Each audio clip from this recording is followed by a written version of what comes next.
friends and enemies, welcome back to the Canadian Bitcoiners podcast, the best place to spend a Monday night. Although the Bugle podcast says that you should turn us off and turn off TFTC and turn off what Bitcoin did and listen. Who to the heck is the Bugle podcast? I think is it a like comedy podcast? Is it like the Bitcoin Bugle? Is that what it is? I have no idea. It sounds like it might be, but anyway, we'll talk to them. Shout out to Boomer for turning us on to that. We were mentioned at the end of that show with how dare they tell us to tell super to with to us. Pretty legit company though, I will say. Like those are fucking huge shows they mentioned us with. Anyway, my name is Joey. That's Len, and we have a lot. I'm not shilling a ledger. I'll tell you that. Fuck that. Before we start, how that car? Yeah, what's going on over there? Joey, I'm good. I'm good. You know what? This Friday, Joey, I'm gonna have to say it. Fucking finally playing some golf. This is great. I've been rained out 2 Fridays in a row. So the summer of Len officially begins this week. Can't wait. How about you, Joey? How are you? I'm good, man. Been like deep in draft stuff for the NFL. Redskins obviously have the second pick. Commanders, whatever, have the second pick.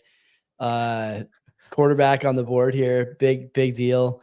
Looking forward to it. I have a Schuler. It's gonna be Jaden Daniels or Drake May. I don't know who it's gonna be, but what do you think about this?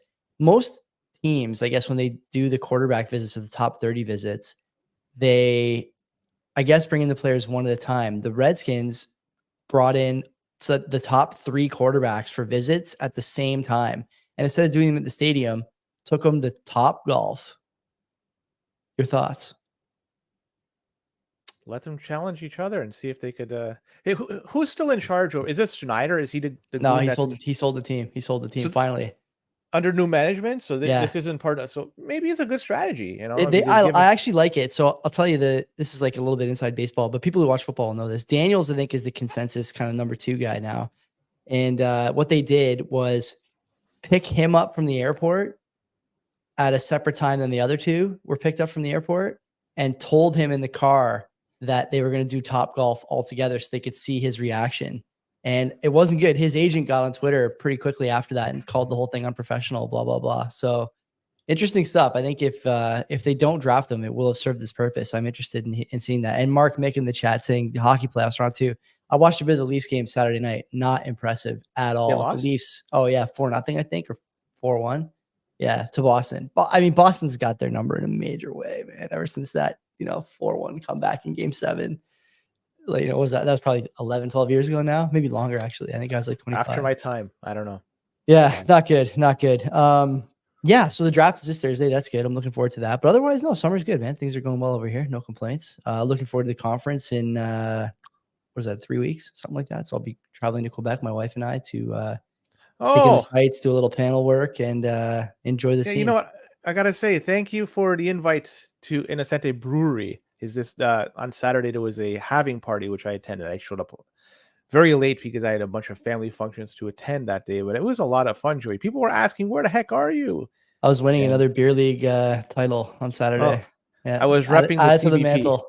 I was repping the CBP that day, and it was a lot of fun. So we had somebody even jumping on and doing some singing. So I saw that. It's like a poetry slam or whatever. I don't know. I don't know what it was, but I was chatting and I forget with whom, and all of a sudden, I was like, I have to record this fucking thing. By the way, there was a bunch of people I met for the first time that listened to our show. Nice. And it is a really good time to, just chill with some Bitcoiners. Too bad I should have played, but whatever. Yeah, it is what it is. Well, why don't we do the sponsors? We have 2 of them.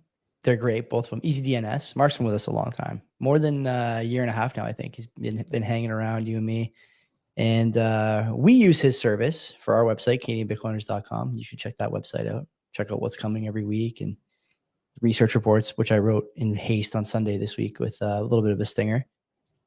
If you want to host a website, you can do it at EasyDNS. You can buy the domain through Mark. You can transfer a domain you already own over to EasyDNS, the superior option for people who want to do website hosting. On top of that, you can do all the things you like with virtual private servers. So if you want to do a Bitcoin node, you want to do a Nostr relay, free communication, uncensorable. You want to do a BTC Pay server implementation. You want to do node lists. You want to do whatever. He can help you with that. You can write emails under your new domain name to your friends and family or to your clients, to whoever you want. We have emails at CanadianBitcoiners.com that we haven't used or maybe even spun up yet. I'm not sure, but we're going to do that at some point, and you'll see that. GPG, PGP, and GPG, both of them available to you if you use EasyDNS. Whatever you want to do when it comes to a new website, Mark is your guy. And if you just catch him in the chat or stop him on the street or I don't know, maybe you follow him into the bathroom, take a piss next to him. Don't leave the usual 1 urinal buffer, and ask him any questions you have about getting EasyDNS on your side. Use our code CBP Media. Drop it in the, I don't know, what is it? I guess there's a promo code box somewhere on that website. And you get 50% off your first round of purchases with EasyDNS. You can't beat it. I guarantee once you go, you'll never leave. So definitely check them out. And, you know, there's a lot of people are flocking over at EasyDNS. We've learned that. And this is very good. Yeah. This is very strong. You guys, I mean, people at Bitcoin want to build stuff. And, you know, Mark is a proven builder. I mean, look at the guy's career and, you know, his sort of stature in the web world. He's a guy you want to know what he's up to. And you don't get that way without knowing how to build stuff. And people go to him because he can help them. So that's, you know, it's a no-brainer. It's a no-brainer. And another bunch of people that will help you out, and they know a whole bunch, are Bull Bitcoin, right? Bull Bitcoin, great place to buy your Bitcoin. I don't know what the price of Bitcoin is. Oh, I see behind you, 64K. So yeah, I mean, decent price to buy, decent price to sell. You got the option to do both with Bull Bitcoin. And if the fees are high, which they are, at least earlier today, they were, you know, in my opinion, rather high. You don't have to buy or sell on chain. You could also do this with Lightning, right? You know, Lightning is great for these transactions when fees are high, and it's going to back you up with some cheap transactions. So yeah, Bull Bitcoin will be able to do that for you. But not just that, you could also pay your bills with your Bitcoin. So if you bought Bitcoin through this whole run up, and you know you're sitting on a stack of Bitcoin that you know you have amazing gains on it, you've made it, so you can start spending it by paying your bills with it through Bull Bitcoin. You could pay your electricity bill, you could pay your water bill, whatever the heck you want to pay. Also, you could buy gift cards. Another thing, you know, if you have your Bitcoin and you made a lot of money on it, you can just buy these gift cards and spend it in a real world, right? And then you could spend that just the way you're spending your Bitcoin indirectly with those gift cards. So with Bull Bitcoin, a lot of different options. The last thing they have, and ending, I think May 7th, correct me if I'm wrong, ladies and gentlemen, and the rest, you go to Canada Post with cash. To load up your Bull Bitcoin account. Yes, sir. And you could buy some KYC free Bitcoin, but May 7th is the end date for this service. There may be something coming. I don't know. Nothing official, nothing told to me formally or informally. I have no clue. But at least you have options now. So you stack away, keep adding to your KYC free stack with Bull Bitcoin. It's the cheapest available in Canada. And if you use our promo code and open up an account, $21 will be added to your account once you provide the necessary information and fund it, and you're good to go. You love to see it. I guess we'll start before the boost, some housekeeping this week, tomorrow morning. Tom and Aiden, his son, Karadza, will be at Chez Moi. Can't remember if it's Chez Nous. No, Chez Nous is our house. I think it's Chez Moi. Isn't it yours and your wife? Nah, but I mean, for the show's purposes, she's not going to be here. Anyway, they'll be at my house, and we'll be talking about Bitcoin, the economy, a bunch of other stuff. I hope Tom doesn't wear a flowered shirt like he did at the Your Life, Your Terms event. I don't know who okayed that. I'm not sure what the social team at Rockstar Real Estate was doing that day, but I'm looking forward to talking to them both. It's always fun to talk to Tom and Aiden because they see things very similar, and you can see the kind of, passage of the knowledge from father to son there, which is outstanding. Something Bitcoiners are always proud to be a part of, this sort of lineage and family growth. And then I don't think we have anything Wednesday. We're just one interview this week, right? Just one interview. And I am the last, you won't see me for 2 weeks. You're going away. Yeah. I'm on hiatus. So yeah, I have no interview scheduled for this week. I have no interview scheduled for next week. There was one scheduled for this week, I think. Yeah, there was one, and it was rescheduled to June or something. Okay, yeah. No, but I mean, it's good. So we got, we'll be busy this weekend next regardless. And then what else is going on? I don't know. We have anything else next week? We have the one that's the reason why I'm disappearing for a couple of weeks. Yeah. So yeah, we have Bitcoin Magazine on Tuesday. Mark and Dave Bailey will be here. And then I think, we don't have a break in interviews at all so far. We did last summer, but I don't think this summer we're going to have that luxury. It doesn't look like, eh? Nah, people want to come on, and we want to have people on. Yeah, for sure. Continue the trend. Yeah, it's a streak. Keep it up. So, anything else you want to knock off before we go to boost? I think that's it. We may as well go to the boost and then hop into the news. Tons to talk about today. Yeah, Wedge Social 419 sats. So Wedge is wait a minute. Wedge hit us with 419, now 420. Dan, come on, man. He's on Nostr and he's very active and he's always communicating with us. So at least me, I'm not sure if you're on Nostr, but I love that guy. Anyways, he writes in, love this one, gents. First of the 5, Joey hasn't defended his Coinbase position. So you've been defending it apparently, but last week you weren't. I just don't know. Like, look, I'll be honest with you. Okay.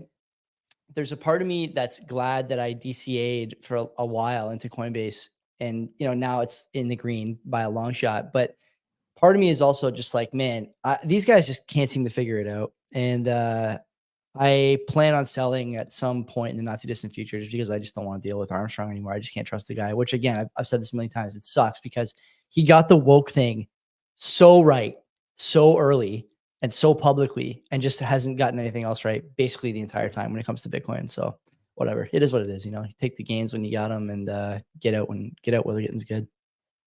Bo BTC Dick 500 sats. Thank God for Bitcoin. Short and sweet. That's all he writes. Agreed. Duggan Roop 1,000 sats. Well said, Joey. Now let's get after making Epoch 5 the best yet. This is with respect to your Orange episode. This came out of the blue, by the way. I didn't even know that you were recording. We talked about this like a month and a half ago. Jeff from What Bitcoin Did, who's a friend of ours, a friend of mine for sure. I mean, I've been on his show when him and Doug used to do it together. Long time ago now. It was around the time I got married. And, I keep in touch with him. He's a good Bitcoiner. He's done a lot of fun interviews. And, I always want to support what people are doing when it comes to podcasting. And he reached out and I think got a number of podcasts to do it. Rock, Paper, Bitcoin did it. We did it. And I think a handful of others put out something short or to the point or not so to the point on Halving Day, just about Bitcoin, orange pilling, and, how to get people on board. So, yeah, I was happy to do that. Did it in one take. It was fun. Something to do on a Friday afternoon. And, glad you guys enjoyed it. Owen 21, 1,000 sats. Made last year's conference and loved it. This year, I decided to stack sats instead. But this episode is giving me nasty case of the FOMOs. Sounds like it's going to be awesome.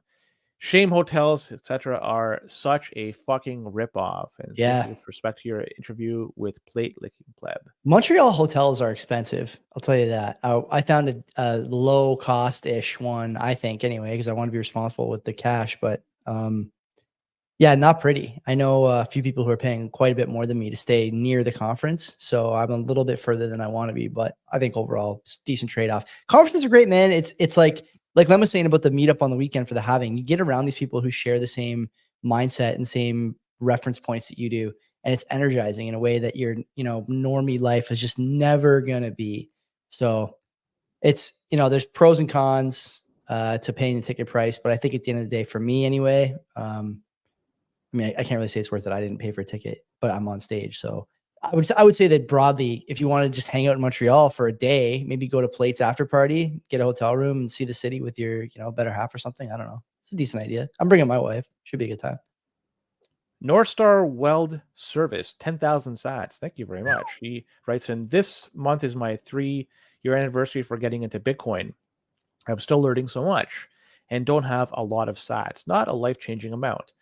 But for the first time in my life, I have real savings. I'd like some advice on how not to get anxiety when I see a dip of 2% or more. I've been DCAing weekly all through the top and bottom these last few years, but I still crap myself when it drops from 70K to 61K in a week. I know this is Bitcoin, but for how long before I feel comfortable? Or do you ever? I mean, if you've been in for 3 years, you were in the highs of 2021, 2 highs, and then the absolute lows of, what was it, the end of 2022? I'm guessing FTX, something like that, right? Yeah. So if you experience that, 71 to 61K is a drop in the bucket. Like, until this gets to like 4 digits, until I see less than 10,000, then I'm like, figure what the hell is going on. But until then, anything is going to be possible. And for me, there's no anxiety. This thing goes where it wants, and I'm just gonna buy when it's low, and I'm gonna buy when it's high too. So animal spirits, right? I think I would start to like sweat. I mean, not, sweat is the wrong term. I would be pissed if it got under 50, I think, but you just wouldn't be able to shake me out under almost any circumstances. Like there's just almost no way that you'd be able to shake me out, because you'd have to imagine that like a price move down from, wherever we are now, 64, 65 to, what did you say? 4 figures, 4 digits. Like yeah, you gotta think before. Yeah, it has to be a temporary thing, right? It has to be like a shock that caused that kind of price move. And, we recover from that kind of stuff. We always do. No, you have to get to suggest what number I'm coming up with. It has to be some coordinated attack where I guess a bunch of prominent countries out there ban Bitcoin exchanges, ban Bitcoin mining, and do a whole bunch of stuff like that. It won't stop it. It will certainly shake out the lettuce hands out there, but the reality is Bitcoin will go down hard in that case. But for that to happen, for this type of an attack to take place, it's highly unlikely. But even then, if ever it gets to under 10,000, like then it's wondering what the hell's going on. But I probably just sell everything I have to buy some more at that point. But whatever. This is Bitcoin. Enjoy the ride. This is fun. Yeah. And the memes, and the spaces and the podcasts after huge price dips, like it's always a good time. We try and have fun with it anyway. We've done a pretty good job with that, I think, over the years. So I've seen a few. I think the other thing too is that it sounds like, if you've been in for 3 years, you got to figure during those huge dips, he probably didn't have that much sitting in Bitcoin, and now maybe he does. And so those dips are a little more startling than they were 2 years ago. I know I used to feel like that. Like in 2017, 18, when the price was super low and, it dropped $1,000, that was from like, the $1,000 drop was like from 5,000 to 4,000 in 2017, 18, like, or 2017, 18. That was like, we were in failed experiment territory there after the ICO thing. And those were, drops I wasn't thrilled with, but I didn't really have that much money parked in there. Now it's a bit of a different ball game. And even though I have more of my savings in Bitcoin, the drops don't bother me almost at all anymore. Like you said, short of like a coordinated attack that would like give me a bit of a scare. It's really hard I can't imagine a situation where I'd be like, I got to get out. It just wouldn't happen. I don't think, for me. I don't know. Also, 100%. This is the whole point of cold storage. Like if you want to take some emotion out of it, get your wallets away from you. Like don't keep them anywhere where you can just like reach into a drawer and grab them. You know what I mean? Like that's the other piece of the equation, I think. Agreed. Okay, Joey, ready to dive into the stories, because we got a bunch we got to talk about today. Shall we? It's going to be a fun one. Okay, well, let's talk, I guess, the biggest news this past week, which is the Bitcoin halving. We can't gloss over this. And okay, let's just briefly talk about, for people that just don't know, because there are some people that are probably new to the show. They're figuring, what the heck's the Bitcoin halving? What is it? It's Bitcoin has an issuance schedule, a set issuance schedule. On average, every 10 minutes, a certain amount of Bitcoin is released to a particular miner that mined or built a block. So this reward is cut in half every 4 years. And this past week, we underwent yet another one of these occurrences. This is the 4th time this has happened in Bitcoin's history where the rewards were cut in half. So for those keeping count, the first halving took place November 2012, followed by July 2016, May 2020, and now April 2024. And for roughly the next 4 years, miner rewards are going to be 3.125 Bitcoin on average every 10 minutes, plus the fees. So I don't want to talk about something which is taking up a lot of the Bitcoin bandwidth these days, which is the spam. Just yet. We'll talk about that in a moment, in just a few minutes. But this is really, I just want to say, this is the first halving that I've been really a part of. I did own Bitcoin back in May 2020. I bought Bitcoin, I think, in December 2017 when I first got in. But the last halving, I'll be honest, I didn't celebrate all that much. It was during the turmoil of everything being shut down and all that stuff. But this time around, I'm very cognizant of it, right? And all the celebrations that came with it. And I'm very happy that I also attended one of these celebrations back at Saturday at Innocente Brewery in Waterloo.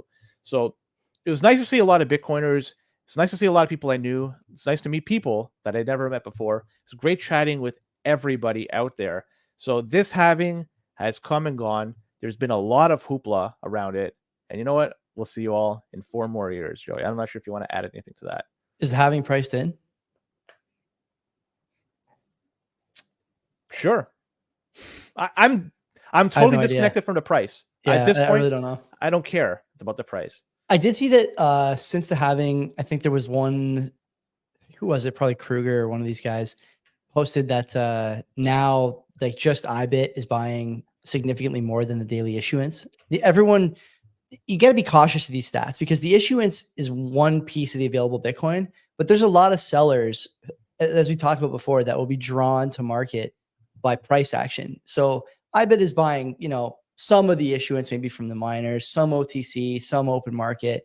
So I would be cautious of those stats.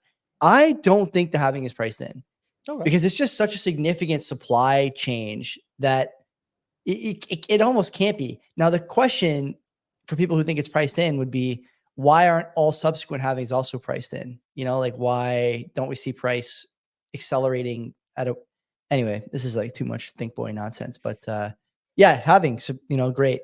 Super. You didn't do anything for the first halving? I thought we were probably trading messages that day. I don't know. Maybe I don't think so. Remember, we were knee deep in it had just started basically. Yeah, it just started 2 months, and we're just starting to like open up and enjoy whatever the good weather was offering us back in May. Yeah. So I remember that vividly. Like we're starting to golf again. So remember the course we went to, by the way, it was like a great day. Actually, I'll even say this. This was funny. The first course we went to, it rings a bell. This is all accelerate talk. That's why. So we went to the course, right?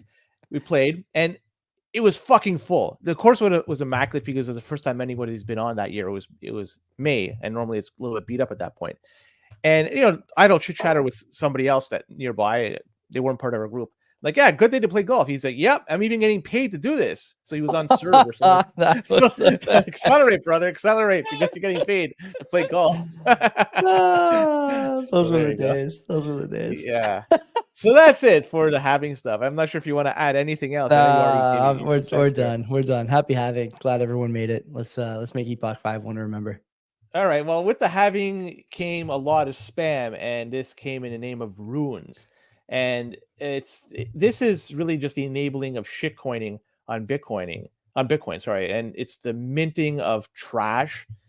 A lot of people so far have lost great sums of money. And whatever.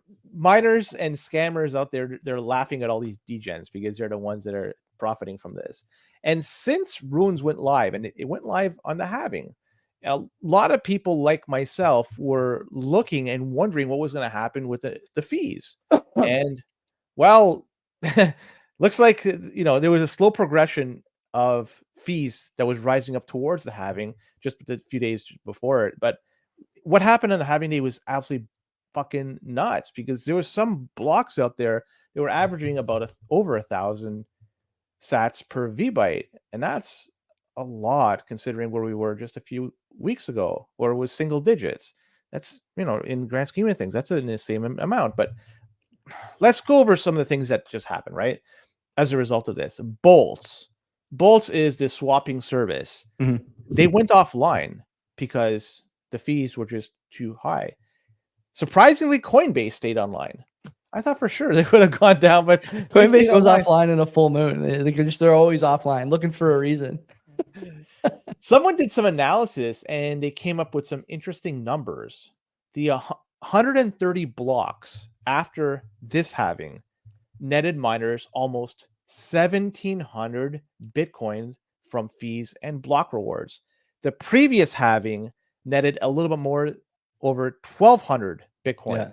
So significantly more Bitcoin was raised by miners this time around, almost 50% more. And that's even taking into consideration the halving cut in half. Oh, sorry, the issuance. Yeah. So that's goes to show you how much is being spent on transaction fees. People are spending money left, right, and center for absolute trash. And the halving block, that was really interesting. It had over 40 BTC in reward from that just one block. Who was it, via BTC that won? I forget who won it, but anyways, there's lots of interest in that particular block. And again, it's mostly driven by spam and scams. And don't get caught up into that though. And we have to look at the transaction fees, right? If you go look at what's going on today and you want to see how this looks historically, Bull Bitcoin came out with this new website called feemultiple.bullbitcoin.com. feemultiple.bullbitcoin.com. And from that, you could see how much the transaction fees are today in comparison to the last 30 days and in comparison to the past year. So if you think fees are high and you want to do a transaction, this may deter you from doing it. Or if you think fees are average price and if you want to do a transaction, this information may deter you from doing it or may encourage you to do it. Either way, I like this initiative from Bull Bitcoin. So check this out. It's a really cool website. It gives you a visual display comparison 30 days in the last year. There it is, Joey. It's awesome. And does it say yeah, extremely high? So yeah, basically, unless you have money to burn and you really have to get a transaction through, I would say wait on chain, do it on Lightning. Those are the options I would say, but it's up to you. And so UTXO consolidation. I was talking about this for quite a while. I hope that everybody has executed all of them before the halving date, because now it's going to be even more costly to consolidate your UTXOs. These fees, these high fees, they won't last forever. They may last for days, weeks, or months. Who the hell knows? Eventually, they're going to run out of money. Mm-hmm. But until then, consolidating transactions, your UTXOs, is just not going to be a cheap endeavor. So next time you get a cheap opportunity to do it, take advantage and do it, because you'll be left just always wondering what should I have done. But anyways, this is also a good opportunity for people to learn what's going to happen in a permanently high fee environment. Let's be honest, Bitcoin, the on-chain, doesn't scale very well. And as more people start to get on board, companies, countries, etc., what this means is that it's going to be more clogged and it's going to be more difficult to get your transaction through on-chain. So it's a good time to learn the alternatives out there. I've mentioned Lightning, and that is one. There may be others out there that works for you as well. Check them out, learn how to use it, because this might be how we will be using Bitcoin in the future once Bitcoin is used by more and more people. Using it on-chain just is not really going to be an option for us. Also, if you have a Lightning node, hopefully you've opened a channel. If not, wait until it's cheap and then open a channel then, because that only makes sense to do. Take advantage when fees are cheap, and then you're going to reap the rewards when fees are not. And the last thing I just have to say through all this, with this runes and all this fucking garbage, is don't be a fucking degen. There's so many people out there that lost thousands, tens of thousands of dollars. I've an awesome post by Francis about this. He just was copying and pasting some posts on Twitter. I can't believe how much people are paying to try to mint fucking trash. Yeah. And they lost their money. It's gone. It's done. They're never going to be able to recoup it. Don't fall into this trap. This stuff is only there. It's a pump and dump. There are people out there who are going to fucking take your money and laugh at you for doing it. And really, the ones that are going to take advantage here are the miners. Well, they're not taking advantage. They're just part of the system. But also these scammers out there. Don't fucking feed into this. Learn to buy Bitcoin, put it into cold storage. Joey mentioned doing this earlier in the show. Doing what I'm saying right now is the best thing for you. Don't get involved in all that other garbage. Don't trade. Don't do leverage garbage. Just buy spot, cold storage. You're good. That's my super high risk, man, playing in that rune landscape. Like, I went on Spaces Friday night, which ended up being the halving night. I was on there a bit Saturday and a bit yesterday and today. Lot of rune talk, a lot of people trying to pump their bags. You're allowed to do that, but I don't recommend it for the sort of average Bitcoiner, because like Len said, like, the best case scenario is you're taking a chance with your Bitcoin, and it's unwise to do that. You would never take a chance with your Bitcoin other places. You wouldn't go to Bit Casino or whatever McCormick is advertising on fucking what Bitcoin did and, play the roulette wheel with your Bitcoin. Why would you do it with runes? You can argue the roulette wheel actually gives you better odds, but anyway, story for another time. At least the roulette wheel doesn't have a Discord that's dumping on retail. So you got that going for you if you're at the wheel. Let's talk about some of the second order effects of runes and stuff like that. I think there's an argument to be made, or one that's been made by the runes people and by Rodimer himself, that this is helping the security budget because it's forcing transaction fees up. Fine, I guess. But the problem is, when you put more Bitcoin in the hands of miners, what you're really doing is giving Bitcoin to institutions and entities that are always going to be sellers. Period. End of story. Either forced or willing. They're not holding Bitcoin on a balance sheet. Bitcoin in the treasury for a miner is not a good idea. It doesn't make sense. And it's these guys wind up being forced sellers a lot of the time. So you're giving a lot of Bitcoin to what ends up being these people who are going to cause negative price pressure. I'm not sure that's good for the security budget, because if miners can't operate, then that's bad for hash rate. Number one. Okay, so I think he's wrong about that. Maybe short term, you might get a little bit of a pump like we saw on the weekend. And I know you're saying like sometimes last weeks and months. I would say it lasts hours more often than not. You might see these rips to $100 a transaction for high priority, but then right now it's like 12 or 13. I just looked. It's like $13 American. So what is that? 20 Canadian, something like that. By this time next year, it'll be 60 Canadian, 13 American. But we'll save that story for the budget talk.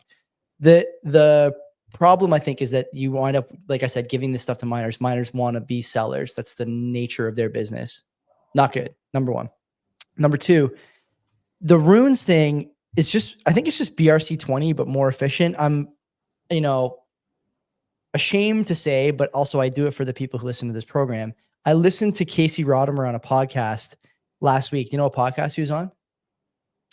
Bankless? Bankless. And I listened to him on Bankless. The really sad thing, and I don't, maybe sad is not the right word, but the thing that's confusing to me as an observer, and I'm not necessarily I'm not as dead set against all this as you are, although I think we agree that this is on the whole not a good thing for Bitcoin. What I don't get is he seems to me, when he speaks about Bitcoin and the mission behind Bitcoin, he sounds like we do. But then when he talks about stuff like runes, he explicitly says it's like for the degens. I don't get how you can think one of those things and the other at the same time. It's hard for me to square that circle. I also think that, one thing we couldn't figure out last time we talked about Rodimer in depth was, is he making any money on this ordinals thing? I don't know that he did necessarily, outside of like the Hell Money podcast or whatever else they did. Kind of like second order effects of the sudden fame. But it sounds to me like he's reserved a couple of BRC20 like ticker symbols on runes or whatever, and maybe has a way to make money on that. That's his prerogative, of course. But if you play in that game, like you're entering into an ecosystem where you are at a disadvantage right away against someone who, knows that they're going to be dumping on you at some level. And the whole thing just it leaves a bad taste in my mouth. And I don't like it very much. I think the last time we talked about Casey, I gave him the benefit of the doubt. I said that, he's ultimately a developer. He can do this on Bitcoin if he wants. It's within the rules. This is, of course, within the rules as well. But it just doesn't make a lot of sense from a reputational point of view. Like, do you think your reputation is going to get better or worse when the people you're bringing into Bitcoin are quote unquote degens and gamblers, and the people who are leaving as far as your core support are people who have been in Bitcoin as long as you, contributed to the ecosystem growth and contributed to the mission, the nature of the mission as it kind of stands today? It isn't good. This reminds me a lot of Isaiah's job, which is a story I've been thinking about a lot that Francis turned me on to, more than a year ago now, about how when you have a mission like this, you basically have two choices. You can either cater to the masses by watering down your mission to bring people aboard, and then realize when it's too late that the masses were never going to help you move the ball forward anyways, and the mission's lost all potency, and you've kind of just become another piece of straw in the bale of hay. The other option is that you stay on the extreme, the fringe, keep the teeth in your mission and stay focused on what you believe is right. And you find that people who are as extreme and as focused as you find you and help support your cause. I think he's doing the first. Now, I would argue, and I think this is one of the reasons I want to talk to David Bailey next week too, and Mark, although less Mark about this, because I think he's already on board with a lot of this stuff. But the third option, I think, is, should the people who have this mission focus try and convince other people who seem to be equally as focused on different or conflicting things to come to their side? I think you could make that case, so that maybe there's three options in total. I don't see Rodimer as doing either of the two that would help Bitcoin. And to me, that's the most frustrating thing. He doesn't have a vested interest or a need to run a company like Bailey, for example. He also probably has tons of Bitcoin land. And so chances are he doesn't need the money. And yet I find that he's doing things that would indicate to me that maybe neither of those things are true, or he actually cares more about bringing in degens than he does about making Bitcoin a success. It's unbelievable to me. It just what do you doesn't call a make person any that sense. does that? I don't know. I don't know. I could give you some terms. Go ahead. Well, if he's talking one way and then doing something else, like you're saying just a little while ago, when you hear him speak, he sounds like a Bitcoiner, but in reality, the actions in which he does are anything but. The thing is that it's not all his actions. It's just fucking this. Like wait, thing, the last two things, right? Like that's the thing I don't get. Like it's like it just started. Like why after all these years? Presumably when you finally like the orange coin's at an all-time high, and this is the time you choose to wear a different jersey. Why? You know what? That's his choice. He decided to do this. You know, one could make an argument that it's hypocritical.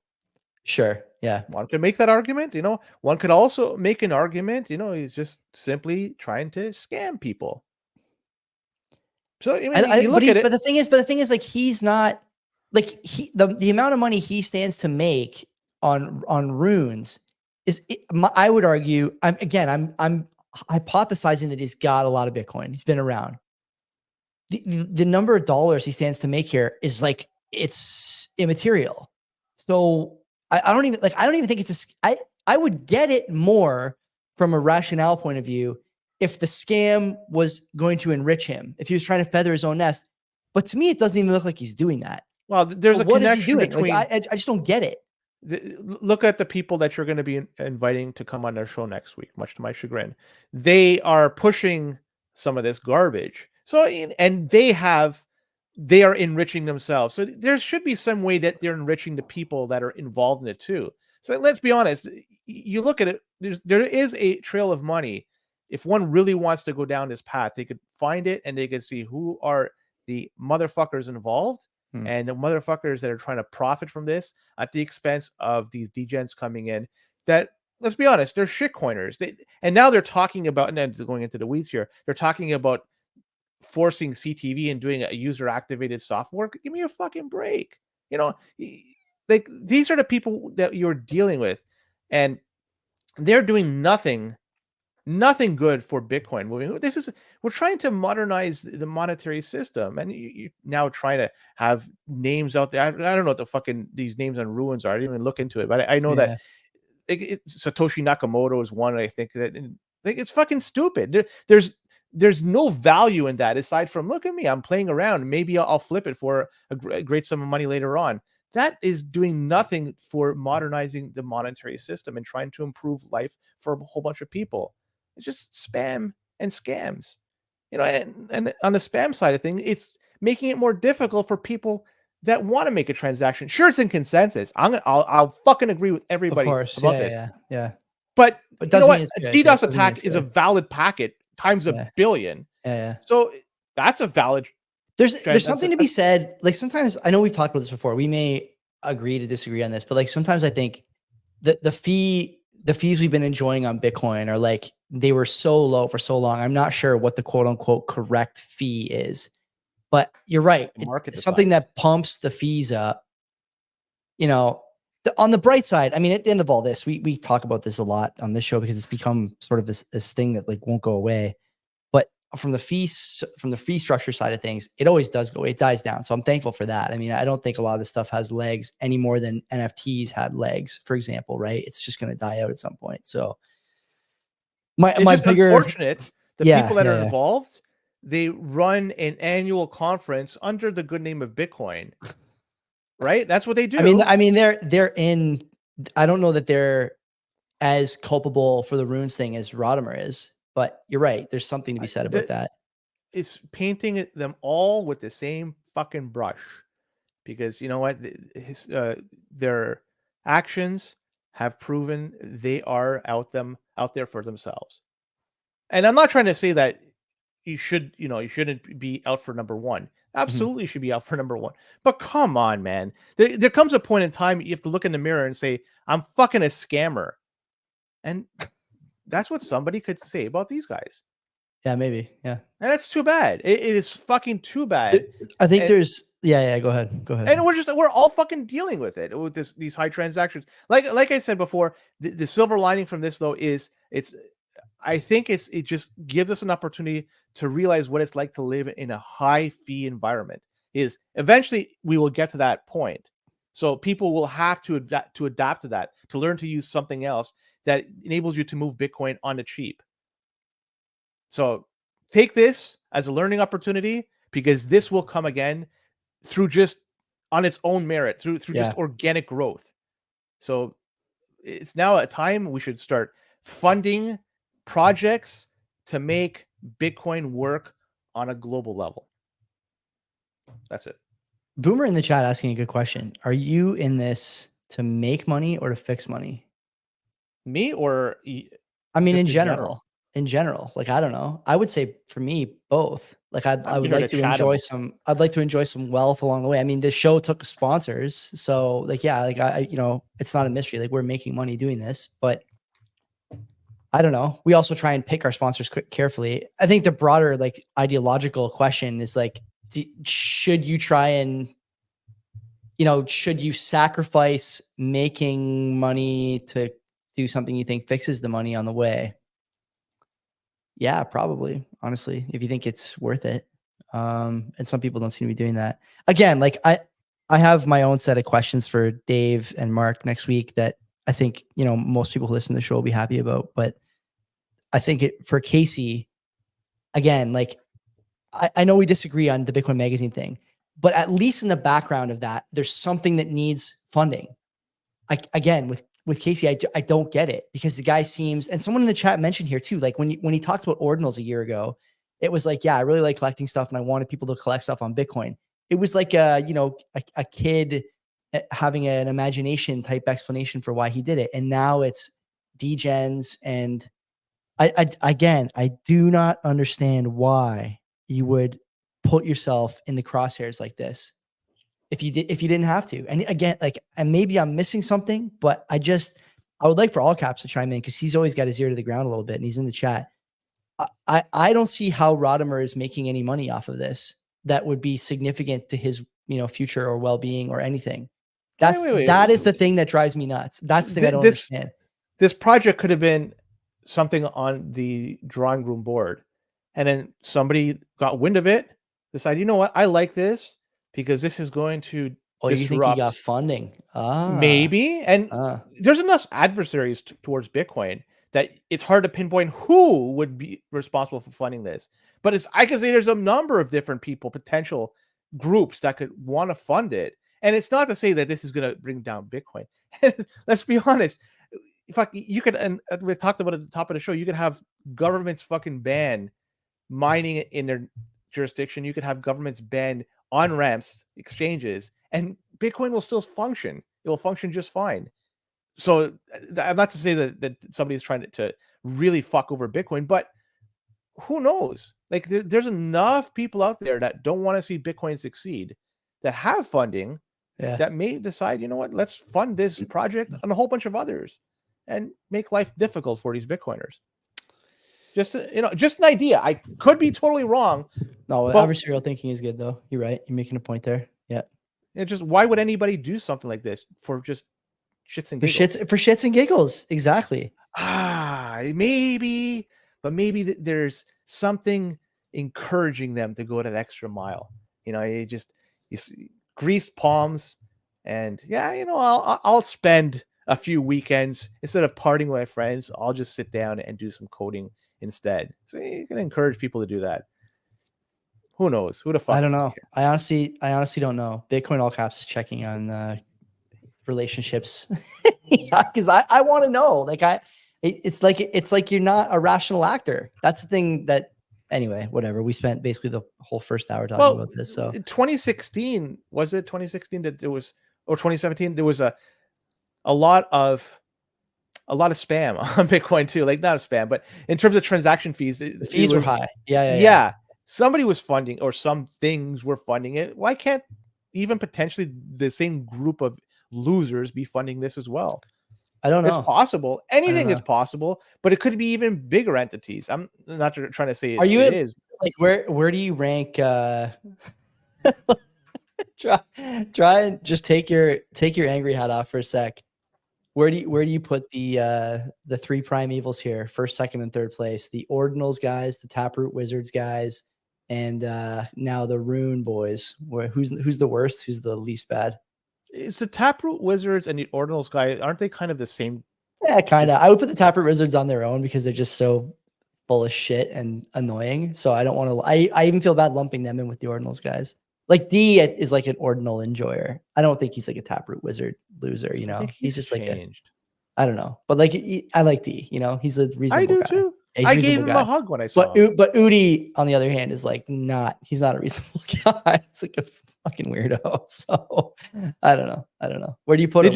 What's your medal stand look like? No comment. I don't even want to commit any mental energy towards that. I'll just leave it alone. I just want to say, did you see All Caps was able to get Swan, their mining operations, to move and direct all their towards Ocean for just until the halving? That was pretty damn fucking cool. Because from what they have, I think it's around 1% of the overall hash rate, just simply under Swan. So that was pretty cool that he was able to do that, and they were able to oblige. Now it's too bad Ocean wasn't able to mine a block even after the halving. It was a dry spell for them for some time, but anyways, good discussion as always. Good discussion as always. A few other topics. Let's just dive right into it. Bitcoin Core version 27.0 has been released. Okay. We're doing software updates on this show now. When was the last time we did a software update? There's a reason why I want to bring this up, because there is one big change, I would say big, that's in this particular release. So it's version 27.0 of Core. And so this is the inclusion of BIP 324. And this is by default, this is enabled. You could disable it if you want, but it's enabled. And the question is, what is BIP 324? It's a new peer-to-peer transport protocol, and the protocol enables a node to talk to another node, and with this it's going to be a small reduction in bandwidth. So in that case, it's good for people that have bandwidth issues, but the real gem here is that there is an encryption that's built into this. So this enables nodes out there the ability to protect themselves from specific attacks, and it's namely the tampering of data, which can happen right now at a relatively low cost. Now, because the encryption is enabled, it makes it more expensive and takes more resources required by a bad actor in order to fuck around with nodes. And this encryption only applies, from what I understand, to Bitcoin Core 27. So if you have Core earlier version, or Knots, or Umbrella, or whatever, if it's not running this type of BIP 324, it doesn't have the encryption enabled. So I guess over time, this is going to be propagated. More people are going to have this as enabled on their node, which is really cool. I like seeing this stuff put out there, but one thing I would suggest is don't rush to upgrade. I'm a big fan of waiting to, wait a few months or maybe a little bit longer before you upgrade, and you know that it works fine. There's no bugs with it. So if you want to do it, it's not that this is like bleeding edge. It's been, put through the paces, but it's still the newest of the newest. So I would suggest, if you want to get it, just wait a little while, then execute it, and then go from there. But yeah, pretty cool stuff. Is this going to be widely used by the technically inclined node runners fairly soon? I think it's going to be widely used by everybody, because if it's enabled by default, even people that have no fucking clue are going to have it running. Yeah.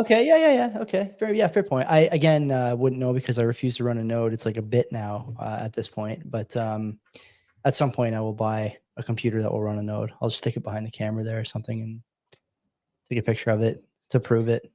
Yeah, mine is right there. It's like 3 feet from me. It's an old Tom and Nick have the Ronin Dojo, right? I think they're running it, or they have a Raspberry Pi. Our buddy Manny Monero, I think, has a Ronin Dojo. Yeah. I know for sure Tom and Nick have a Raspberry Pi, and they've mentioned it running Umbrella. So nice. That's not. They're doing that. And it's when you sit on when you sit next to him on the desk, it's right there. If you see it on our side, it's the right side. On theirs, it's the left. Anyways, Braiins Pool. Yes. Let's talk about Braiins Pool quickly, because they started rolling out Lightning payments to the masses. Until now, it was only available to a select few who signed up. And now everybody has access to Lightning payments. And this comes with instant daily payments with no minimum or fees. Well, there is a minimum, but I'll explain it in just a second. So this is going to be a godsend out there for people who are heating their homes with very inefficient equipment, like an S9, for instance. And when you're, if you are using an S9 and you had to reach the minimum payment threshold where you don't have to pay a fee, it would take forever, especially now after the halving. But using this gives you a steady stream of sats on a daily. Sure, it won't be a lot, but it's better than waiting fucking couple of years before you withdraw your money, your Bitcoin. So really cool stuff.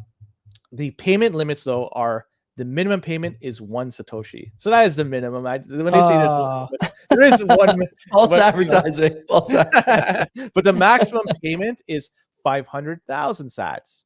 That's so great. That's the range in which you're dealing with. If you're using an S9, good luck. You're not going to get the 500,000. By 2030, you might have half of that. You might be doing okay. Maybe, yeah. So there you go. I like this, and there's going to be a lot more of this rolling out to a whole bunch of other pools out there, and it makes sense. And if another way, if you could take some of the strain, not that it's a huge strain on chain, but it's just one less transaction that has to be dealt with on chain. And using Lightning, this is the way we have to moving forward. So really cool. Agreed.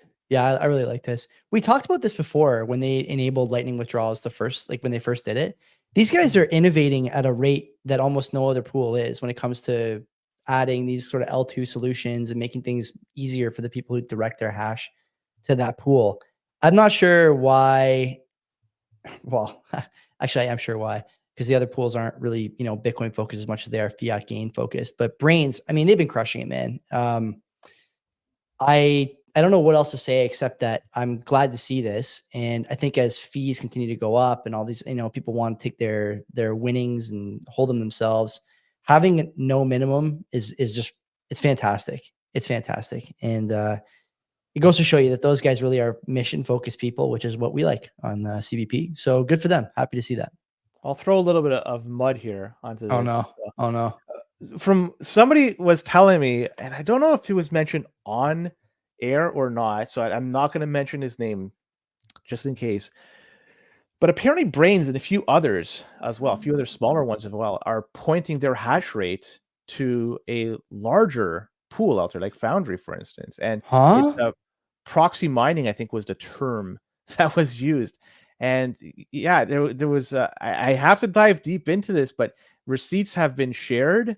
So stuff like that makes me concerned. Receipts, Len? What receipts? I don't want to share it just yet because I still have to dive into this. So just looking at this, I'm a little bit concerned in terms of centralization in mining in that respect, where, if I am pointing my hash rate to Braiins, I want Braiins to be the ones that are mining. I don't want them to redirect it somewhere else. And it's not like they're doing it all the time. From what I understand, it's just done on and off. So I don't know the purpose of this. I really want to dive deep into this, but I don't have enough information to say this is definitively the case. So it's just all hearsay. Could be FUD, but you know what? The dude brought receipts, so that's all I gotta say. Is there could be some more than just smoke here. I think there's a fire looming. Let's figure it out. I look forward to hearing more about this. One last story, I guess we got time for. Yeah, sure. Binance, they did something interesting this past week, and they announced that their secure asset fund for users, that's a SAFU. It's not SNAFU, it's SAFU. This is an emergency insurance fund. This was created back in 2018 that gives some sort of protection to its users. And the fund tries to stay around the $1 billion US in value. Well, this value, this $1 billion, some of it is held, a portion of it has been held by Bitcoin and shitcoins like BNB and so forth. Predominantly, it was a stable coin, BUSD, at least as of 2022. I don't have anything more recent than that.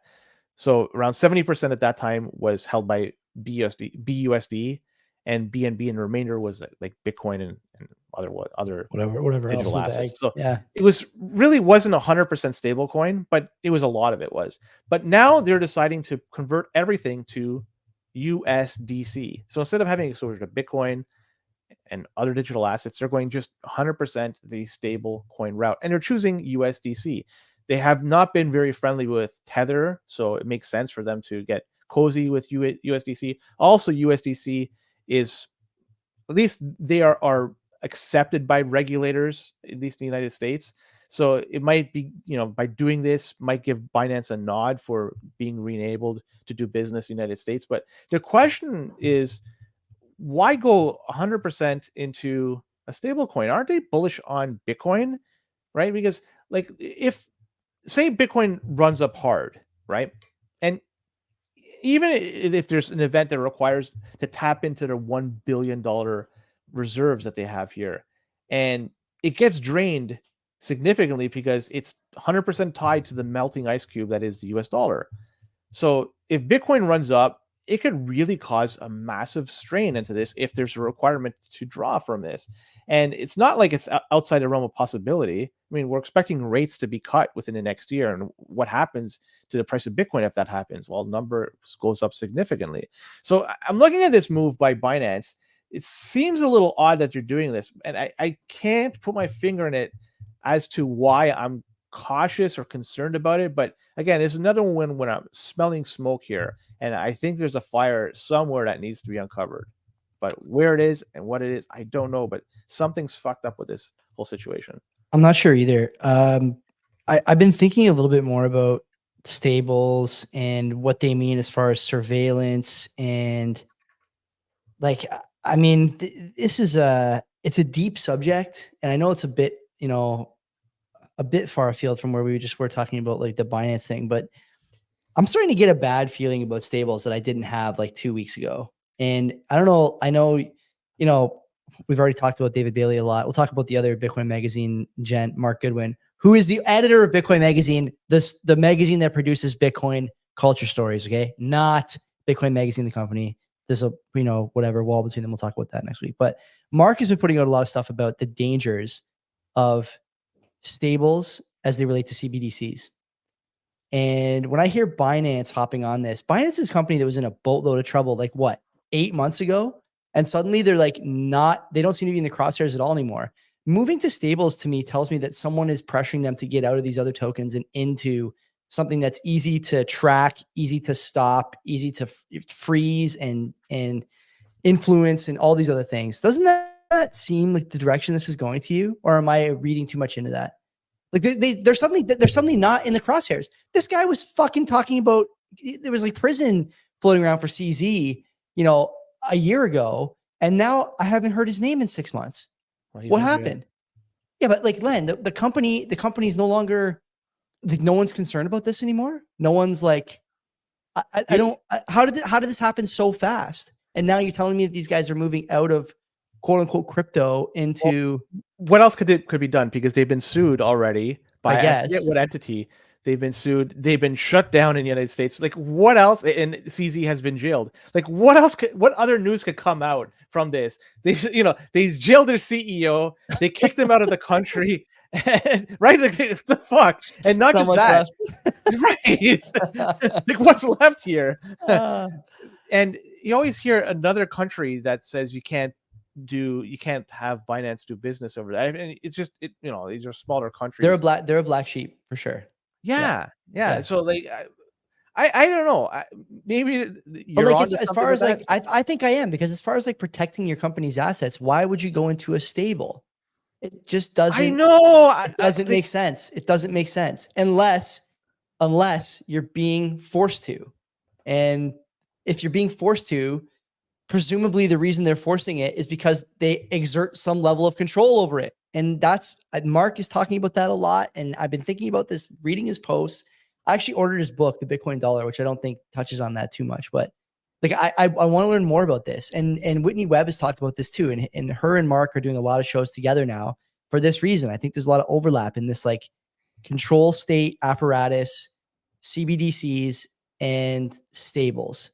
And the relationship is not super clear yet, but it's getting more clear by the day. It's not pretty. And this is to me, it's another signpost. Like, you're being forced to, it doesn't make sense. It doesn't make nothing. It doesn't smell right. It doesn't smell right.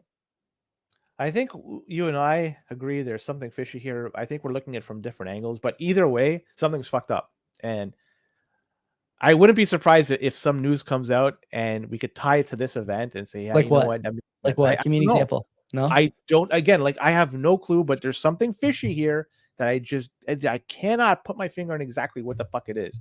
But there's something that just doesn't jive right with me. But no. Same with you. Anyways, Joey, I think that's it. We're in. We're done with Bitcoin stories, I guess, for now. Sure. Yeah. Fuckload to talk about in the notable news. Oh man, tons of notable stuff happening in the North and internationally this week. So hang out if you're on YouTube. Just hang in there. I see there's 159 people on YouTube and Spaces. Spaces, Len, has become a very popular place to watch this show. I think there's like more than 100 people watching on Spaces.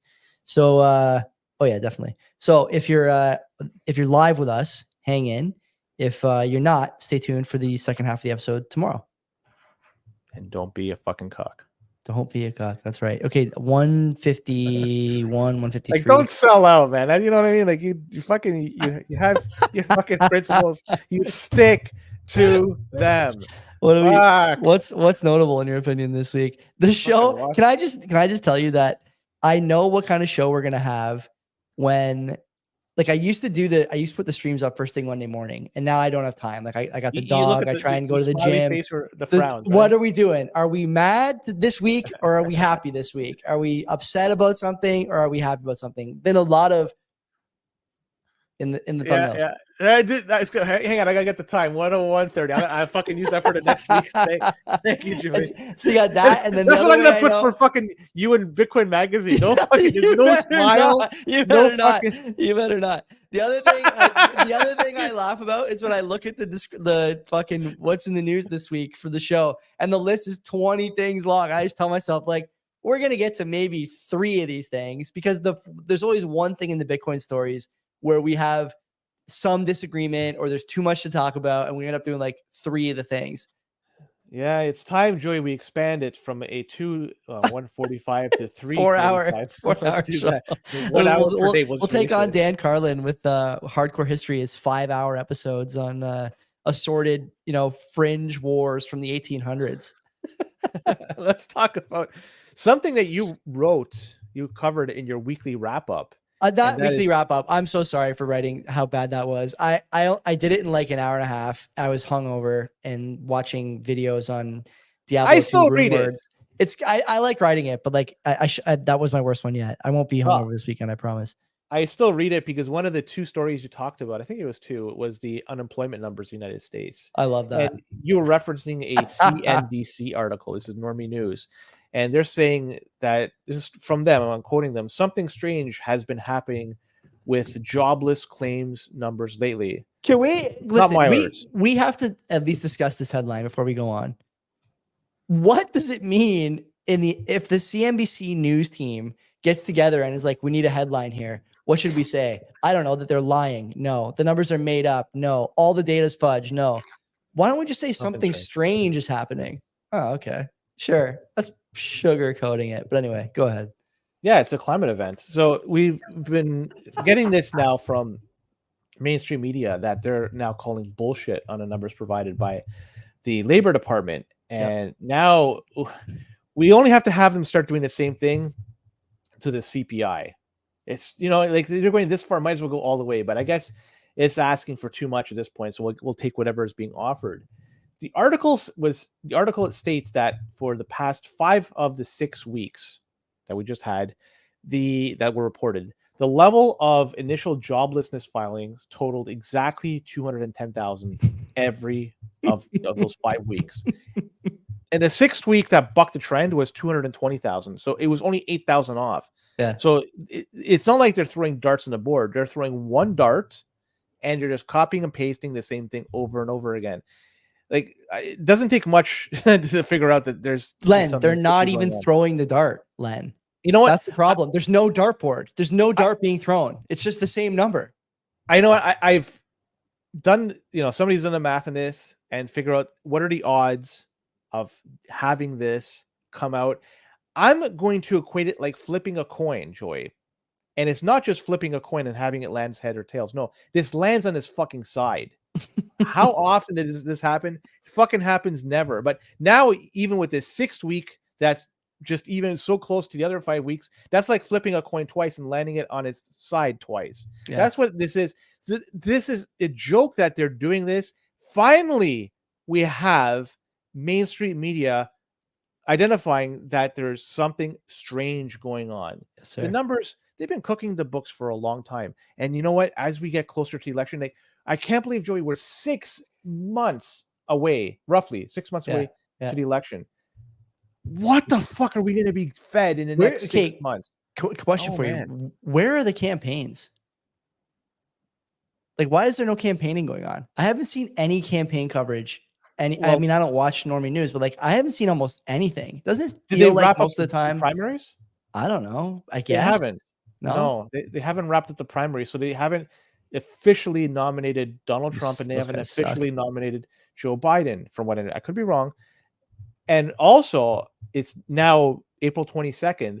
I'm surprised that if there was any intention of having Biden not run, they didn't execute whatever plan they had. Yeah. Because now it's getting to a point. It's there's a point of no return.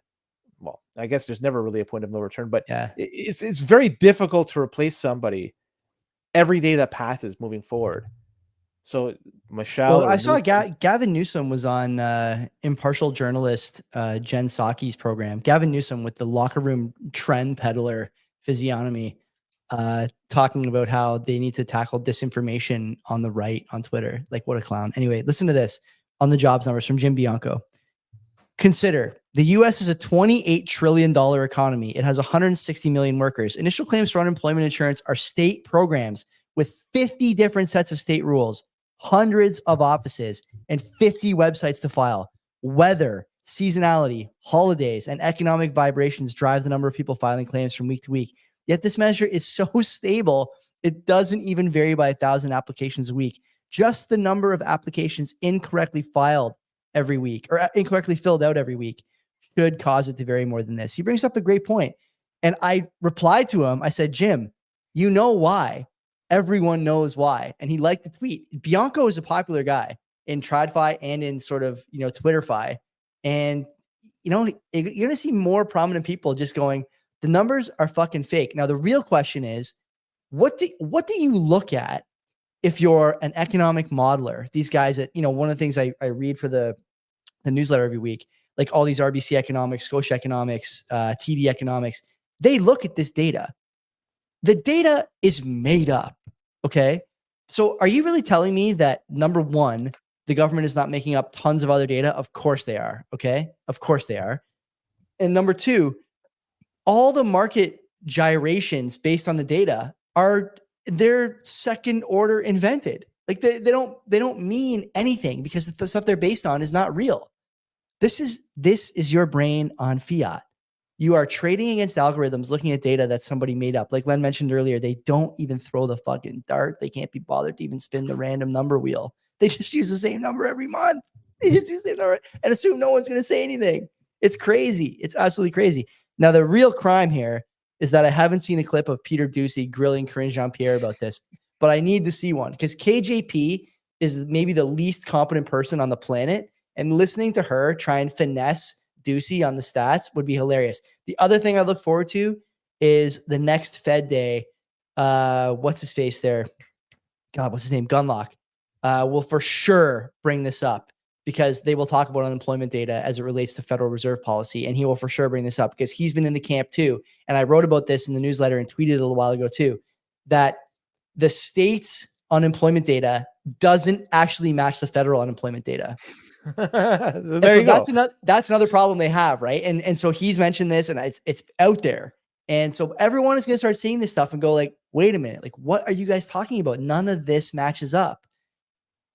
It's an issue. It's a big issue. And when you politicize data, you will politicize anything else. No matter how sinister, if you can do it with something like jobs data to fudge an economic recovery or an economic picture of strength, you will do it anywhere else. And Len, spoiler alert, they're doing other places too. Well, think about what's at stake right this year, right? And considering that, control of the White House. Is it the most important election that our democracy has ever seen? It's like that every 4 years. 4 years, we're gonna have the same rhetoric, but really, it's an important year, right? It's an important few months, so it makes sense. They're gonna try to sugarcoat things as much as possible, but like I can't believe there are people out there that are saying that the economy is doing well, and there's a lot of people but people believe it. There's a lot. It's doing so well that they have to give. There's a new debt relief program literally every week coming from the White House. That's how well it's doing. We'll talk about that next, I guess, the student loan thing, because like the fact that they're not forced to do it, but at least it's something they're considering of doing. It shows you that there are people out there that are struggling. In this case, people that have a lot of student loans. People are working 2 or 3 jobs. Homelessness has gone up. Rent has gone up. Going to McDonald's is now costing you like $15. Like everything has gone up so much, and I can't believe anybody could look at me or anybody else with this and have a straight face and say, yeah, the economy is doing well. It isn't. Like there's no metric I could see here that is doing well. But anyways, we'll talk about the student loan thing, because Biden is, we talked about the canceling of student loans. Apparently the University of Pennsylvania's Penn Wharton, they released a budget model about this. And their estimates show that this student loan cancellation idea is going to cost people a total of $559 billion. Yep. So almost like a little more than $500 billion. Yeah, that's like one Ukraine war. How much has been spent to date? Now, there's actually, I'm going to go into the weeds here. What they're doing with that, it's not just strictly money. Like it's equipment, and equipment that's older and that's was going to be mothballed, right? Because there's a shelf life for some of this equipment. So they figure might as well just donate it to Ukraine, and then we'll reorder replacements or order replacements. And it's, it's aid towards Ukraine, but the equipment, from what I understand, was going to be shelved anyways. So Wikipedia, the last bastion of truth on the internet, says that since January 2022, Western nations have pledged more than 380 billion US in aid to Ukraine. So it's probably 5 times that in real life. When you add in the money laundering, it's probably 10 times. And we got to throw some earmarked stuff in there too for whatever, all sorts of pet causes all around the world. Nothing for the border, but everyone else. I could have swore it was like officially like almost $1 trillion or around $1 trillion. I guess I'm way off. I'm like 3 times higher. I mean, who knows? Who knows how old this is? But it's like, No, I'm not going to question that anyways. But with this whole student loan thing, what's really messed up is that households that are earning over $300,000 annually will benefit the most from this student loan forgiveness. And one would figure that these are the people that are the least likely that should be given handouts by the government. The study indicates that the plan devised is going to provide help to these people that earn over $312,000, and that's to the tune of 750,000 households that are in this situation. That's a lot of fucking households that are going to get debt relief that earn a significant amount of money. And so if you break this down, these households are going to receive an average of $25,000 in change in debt relief, which is a decent amount. And as opposed to overall average is going to be around $5,000. So there's a lot of people out there that have small amounts of debt that is going to get relief, the relief. But there are people out there that earn a lot of money that have a lot of debt. They probably pay it off if they are, if they properly budget their expenses. They're going to get a lot of relief, and the taxpayers are going to be bearing the cost of this. It just seems like to me that this student loan debt relief thing has not been designed well to be as efficient as possible to help out the people that need it the most. Let's be honest, there are people out there that are just totally, they have no hope whatsoever. Those are the ones that, if they are going to do this, those are the ones that they should be doing it. But then again, this is an acceleration policy. So I say fucking bring it on and let everybody get the money. But yeah, what are your thoughts? I think debt relief, like we've said a million times on this show, it misses the problem. People who need the relief, by and large, are incapable of using the relief to get out of their dire economic situation. Period. End of story. Seen this a million times over the years. Floyd Marinescu, who I think is a bright guy, disagrees with me on this, but I think the evidence will become overwhelming when we start just handing out money to only people who need it, for 2 reasons. One, because handing out money, as you mentioned, is inflationary as a result. And when you give people money at that level, over and over and over again, you wind up with significant inflation in goods and services, and it really puts those people further behind. They don't care about that because they're in a position where they can't put food on the table or whatever, or their debt is like too crippling to save for a house. So it's not immediately apparent to them, but it will become apparent, and then they will clamor, whine, cry, and protest for more money, and invariably get it because that swath of the population is getting bigger and bigger, as we saw with the capital gains changes here. And, we've seen it as we're talking about now with the debt relief stuff in the States. It just keeps coming because more and more people want it and need it. At least they perceive that they want it and need it. And, as a result, you're just going to have to keep printing. And I think this is really at the end of the day, this is the thing that Bitcoin is relying on. Bitcoin can do nothing else. Okay. Bitcoin could go 100% runes and still succeed because the other side of the equation is just never going to learn its lesson. The spending is never going to stop. The printing is never going to stop. And the handouts are never going to stop because everyone is thinking about the next vote. Everyone is thinking about the next election. Everyone is thinking about the swath of people that needs money. And that swath of people just keeps getting bigger and bigger. It's a no-brainer. People are not in Bitcoin. I just simply do not understand why at this point. Everyone, even the no-coiners, can see that the printing will never stop. I had some friends over on Saturday after we won football, and we were talking a bit about this stuff. And, even the guys who get the printing thing, they're just like, yeah, but I don't see how Bitcoin is going to make a difference. And, it's a conversation I don't even get into it anymore because I just don't think it's that valuable to do so. They will get it. They will get it at some point because everything else will just be on fire at a rate that they cannot ignore anymore, while Bitcoin churns out another couple of Bitcoin every 10 minutes. The blocks keep coming. The transactions are confirmed. It's stability that people want, and they think they can get it by just a couple more bucks in their bank account from big papa government, but it's just not the way it works. And soon enough, they'll realize that. And I think we're getting closer to that every day. Policies like this and other similar debt forgiveness, inflationary policies will contribute to that understanding at some point. Yeah, when money is no longer tied to a particular item like gold, for instance, then anybody that has control of the money could then fund whatever they want and then provide the relief to some, or essentially just pass the buck to the next generation. That's really what inflation is. Yeah. It's you're spending today and you're letting the next group of people deal with it. And how they deal with it is just add more inflation and just print more money. And it's true. Like the 100% runes thing is kind of a joke, but really, Len, like I just said in the chat, the other side is the Washington Generals. Like they just can't, they cannot win. They refuse, even when you try and give them a hint on policy, they just don't take the hint. They don't do it. Right.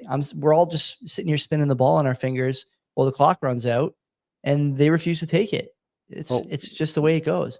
We're so far removed from having redeemable dollars redeeming dollars for gold. Oh yeah. Right. Like and it's not like I'm talking about 1971. I'm talking the 30s, 1932, I think it was. Up until then, there was a promissory note. You could take that and get that note exchanged for gold. Yeah. And so you're talking 90 some years since we've had that. So the norm is that this is money that is essentially, it's just a piece of paper. What is it attached to? Who the hell knows? Nothing. It's just a belief that there's value tied to it.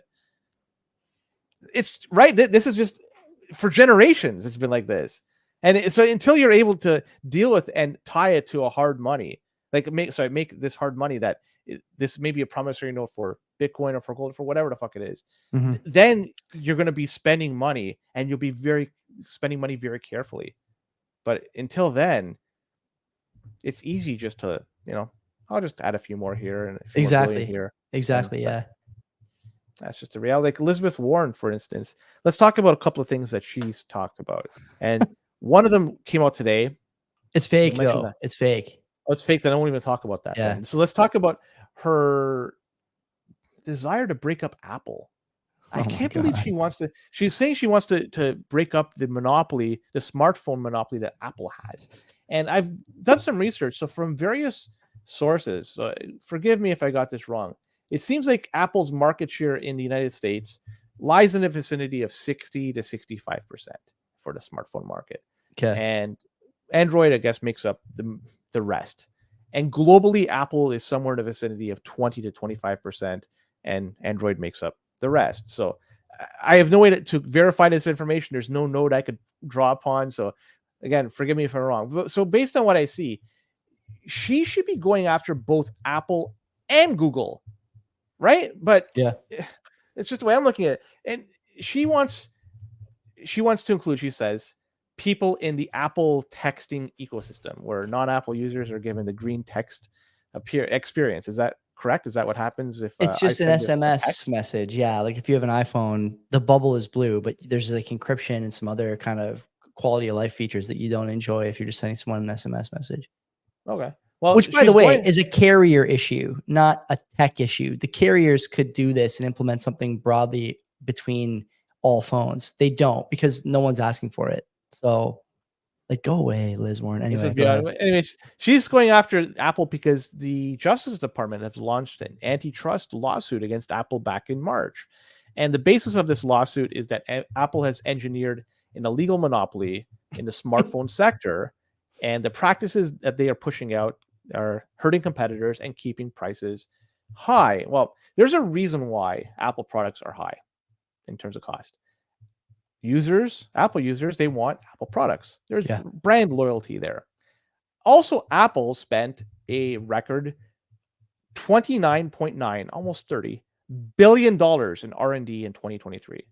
That's a record for them for spending in R&D. Plus, they spend a considerable amount in marketing as well. So there is some justification as to why the devices cost so much. But I'm not a fan of Apple. I haven't been a fan of Apple for a long time. But I have to acknowledge that this is an American success story. For sure. And why would there be any effort to forcefully break it up? The only thing that's going to happen is going to push international competition to invade the United States, and that could have even more drastic impact on privacy. Not that I'm saying Apple is the most private option out there, but at least it's a company that could potentially be controlled domestically rather than an international company that is theoretically run by the CCP. Sorry, but I find it wrong, like just very odd that Elizabeth Warren would voice her displeasure about Apple. Like, this is truly an American success story. Like, I don't know what the fuck. Like, what do I know? I'm in my basement and I'm not a senator, so maybe she's looking things differently than I do. What the fuck? I don't really have much to add to this, except that this is latest in a long line of just bad decisions and weird causes and weird hills to die on from Warren for the thinking man. Like, I just don't understand why anyone would villainize Apple. The thing is, like, by saying Apple has a monopoly, like you said, you're implicating Google as well in the Android ecosystem. The other question is, like, Len, how many Android forks are there? It's not like you can't just make another Android fork and try and do better on a device. There's other manufacturers, but no one can eat into Apple's, dominance because the products aren't as good, and no one can eat into Google's dominance because the products aren't as good. No one's stopping you from getting in. It's not like the Canadian grocers or anything, There's no phone cartel in the States. Excuse me. There's no phone cartel in the States. Anyone could do this. It's hard to get in, of course. It's difficult to build a product that's going to usurp Apple. We've talked before about how things have to be 10x better to draw people away from sticky ecosystems, but it's not a legal issue. I mean, these guys love talking about antitrust. They're suing like Blizzard and Activision and Apple and Microsoft. There's bigger fish to fry, I think, for these guys. Don't you? Debt service going up by 100 billion every month. U.S. national debt adding about $1 trillion every 100 days, whatever that number is. These guys are not serious people. The country's falling apart. Like, what are we doing here? The data's made up. Think about that. Where's the protest? Where's the congressional letter for that? There isn't one. It's a weird. I shouldn't even say weird. It's like expected, right? But it's still no, it's bizarre. not. It's bizarre. Because I would never have predicted it. I predicted something as bizarre as this, but figuring out this, like, you have to be Nostradamus to figure to fucking predict this from her. Like, I don't know. Anyways, let's go to Notable North, because there's a few stories. We're getting kind of late in this show. The Canadian budget came out last week, and there's been a ton of feedback on this. And I'll give some highlights, some very high level highlights on this. The budget is focusing on, for the most part, affordable housing. That seems to be a thing. They're looking at younger people out there. That's the target of this budget. They even were mentioning, Freeland mentioned in the House of Commons, modular housing. So that's an interesting concept. And also there's incentives for first-time home buyers, opportunities to expand and build more homes. So that's really the that's really the gist of it. I like Ankit's message. So one of the more interesting inclusions in the budget is exploring new measures such as the halal mortgage. And in March 2024, the government has undergone consultation to expand on services to diverse communities. So I'm not sure how this halal mortgage will play out, but it's something that they're looking for options moving forward. Also, part of the budget is a reported deficit for this year of around $40 billion. And if you look at the projection for the next 2 years, it's going to be $38.9 billion for next year and $38.9 billion in 2 years. So essentially, it's $40 billion, rounding it up. So in 3 years, the estimates show they're going to be tacking on another $120 billion to the debt. And interestingly to note is tax rates do not change for personal or corporate taxes. But as of June 2024, there'll be a change to capital gains inclusions. And Joey and I were talking about this before the show. So the capital gains realization will be applied for individuals that have over 250,000 in capital gain realizations. And at that point, it will be subject to 2/3 tax rate. This is up from 1/3. Corporations and trusts will be subjected to 2/3 tax rates under capital gains, regardless of the amount. So their realized capital gains for that year, even if it's $10, it's going to be taxed at the 2/3 rate. This is from what I understand. If I'm wrong, correct me. That's about right. No, that's about right. So that's basically the highlights of the budget. There's been a lot of feedback. I know that you maybe want to say something about it, so I set the table, and there you go, Joey. Go nuts. The capital gains thing drives me nuts. And I will admit that it's going, it affects me a little more than some other people, probably because my father's got a couple of properties. But the thing that bothers me is that, and this is going to go for anyone. I know there's a bunch of you guys in the audience who have like small businesses, for example, or cottages, or like how many Canadians have cottages? A ton of people have vacation, homes, little trailers and stuff like that they bought. The government wants you to pay capital gains tax on that to fund programs that are not delivering services at the level they should be. Period. End of story. That's not really that controversial, nor is it necessarily an attack on the current government. It's been in the works for a long time. We've seen a decline in services as population has gone up because it's hard to scale these things. The question that you have to ask yourself as a Canadian is, why would you invest here, either your time, your currency, your effort, put roots down, if they're going to treat you like a second-class citizen, if they're going to punish success? I heard a great quote, Len, that the problem we're seeing with budgets like this is that although the middle class is dying, the answer is not to try and make everyone middle class. That's what this tries to do, or it looks like that. I'll give you an example. Okay, if you own a small business, it's probably a huge chunk of your retirement plan. And if you were planning on selling that business and getting the capital gains tax, the old rate, to fund your retirement or downsize from your cottage when you retire, or sell your primary residence, move to your whatever, right? These things are now going to be taxed at a higher rate. That's going to really affect your retirement plan. And it takes effect in like what, a month or something like that? What was 2 months? 2 months. 2 months. 2 days. So like, you got 60 days or so to make these plans to try and avoid taxes that you've spent your whole life thinking were not going to be that big a deal, and that you'd be able to retire based on the hard work you put in and the good decisions you made. They're telling you no now.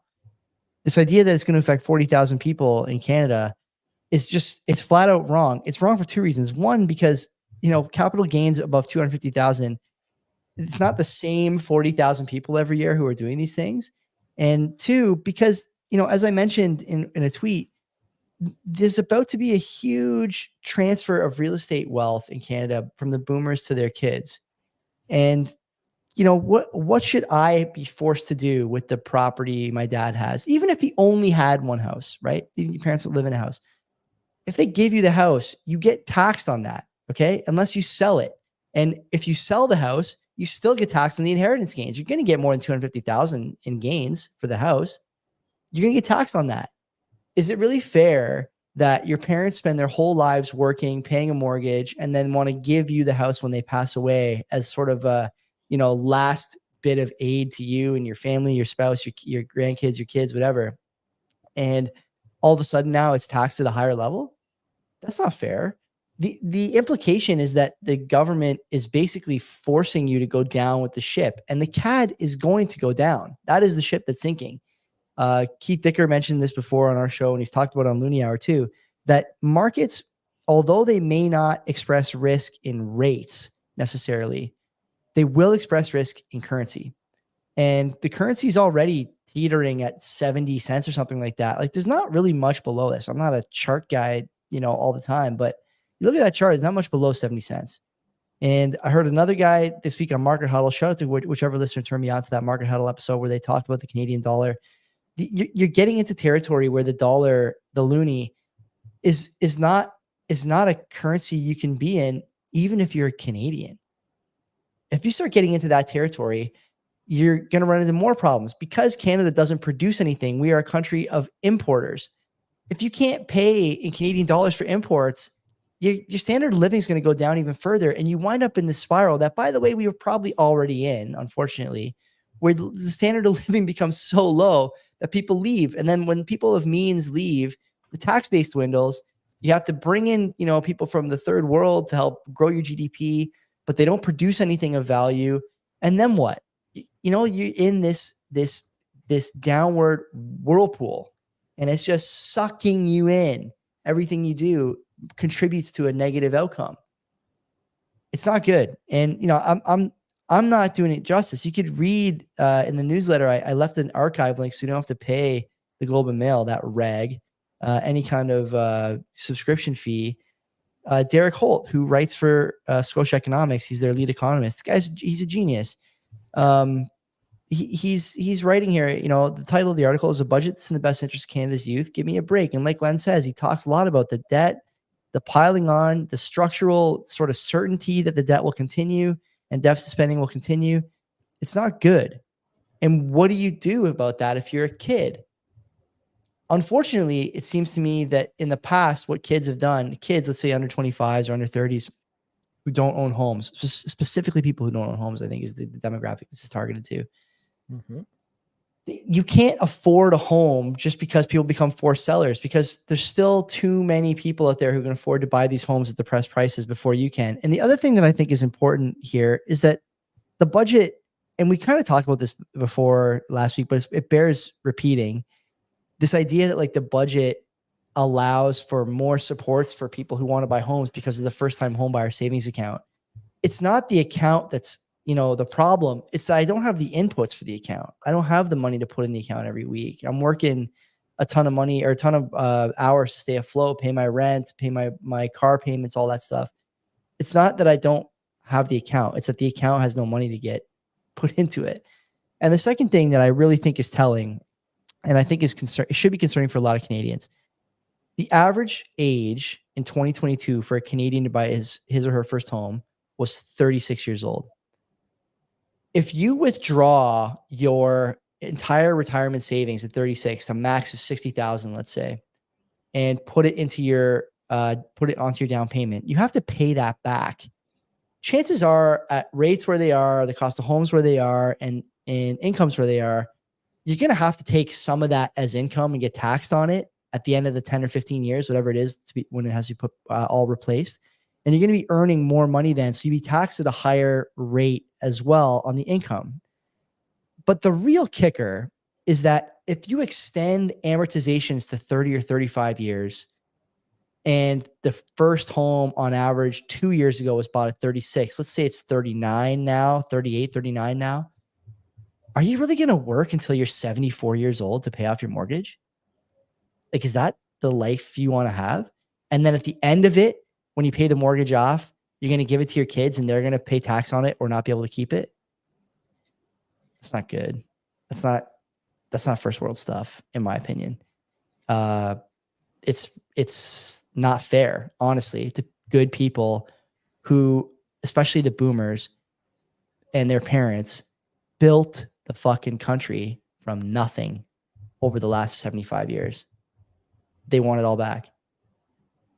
I say we don't give it to them.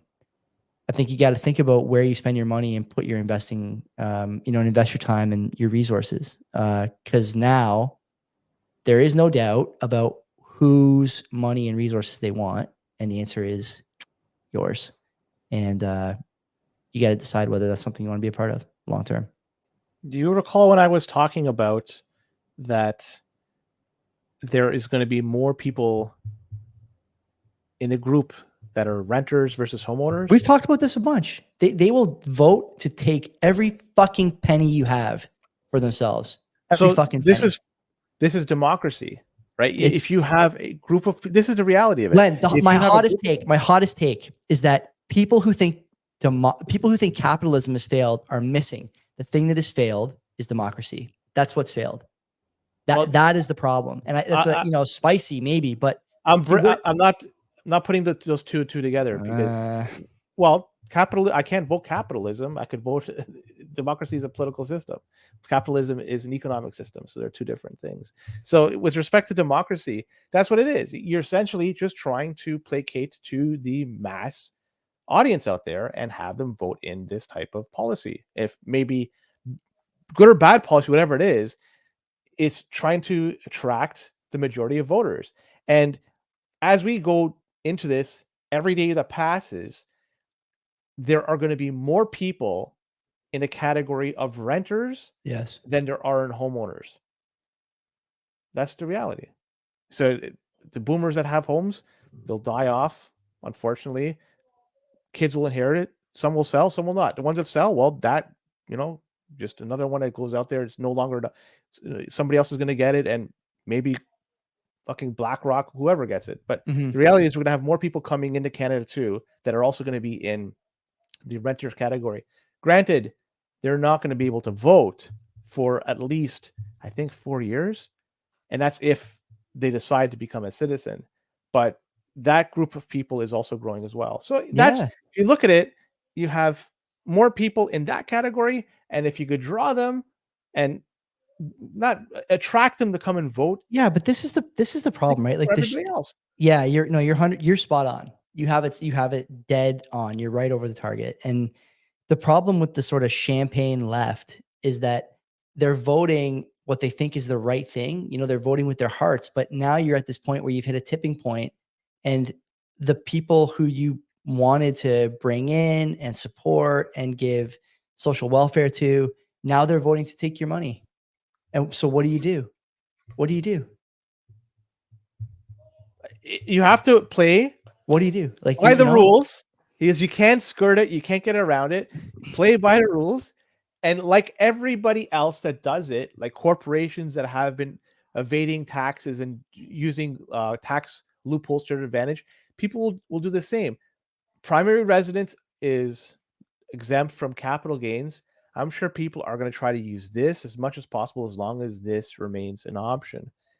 I think I said it last week or a couple of weeks ago that eventually this loophole, this advantage is going to come to an end. TFSA will be closed. By the way, well, maybe not TFSA. I can see capital gains on. They might not. You know what they'll do before they close TFSA and RSP? They'll actually force you to invest in shit Canadian companies. So you'll just burn all your fucking money anyways, and then they'll tell you that the pittance of gains you made investing in fucking research in motion because they're Canadian will actually be taxable too.